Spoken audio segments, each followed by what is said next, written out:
2020 was a tough year on a lot of different levels. Last summer's protests erupted across the country following the death of George Floyd, who died while being detained by Minnesota police. And his death sparked conversations about allegations of police brutality and racial profiling at the national level.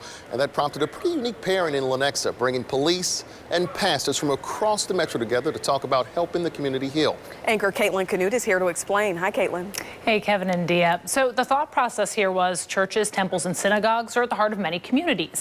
So what better way for police to reach the public to talk about reform and address misconceptions than through the very leaders people turn to in difficult times?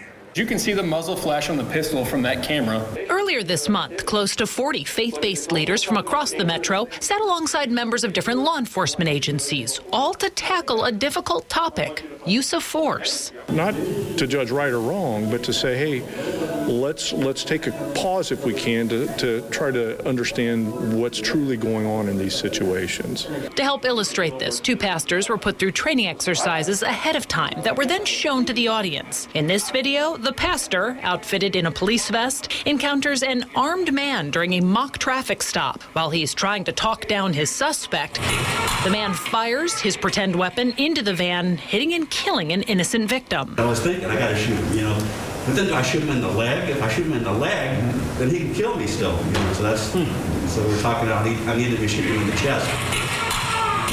Not only did this exercise and other simulations show how quickly a situation can escalate for police, it also shows how officers are forced to make a split-second decision to neutralize a threat to protect themselves and others. Still, as one pastor from Wichita pointed out, many African Americans believe police are more likely to see them as threats. And I'm not afraid of the police, but I understand that they have those split-second decisions, and what if they make the wrong decision and I don't go home to my wife and my daughters? For many of the officers in attendance, addressing these concerns is part of the healing process.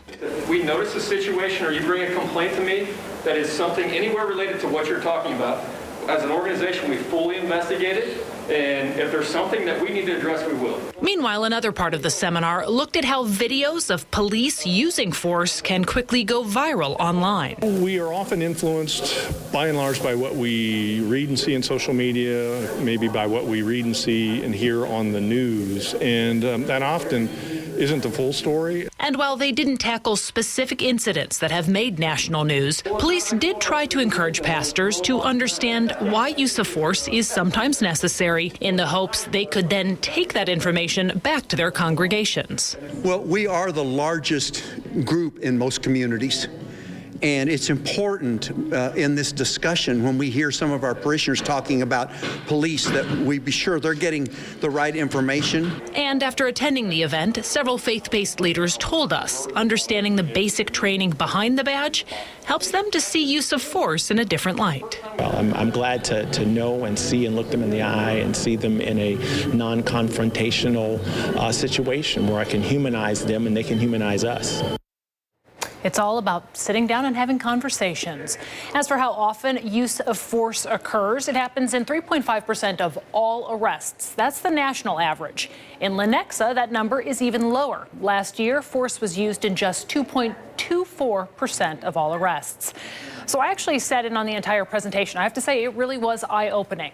The Lenexa Police Department started hosting these annual use of force workshops in 2016. They're free and open to the public. They have another opportunity that's actually coming up April 28th. You do have to register for that. For more information, head to our website, kshb.com. Caitlin, thank you. Very powerful there when they talked about humanizing, seeing each other as human. Thank you.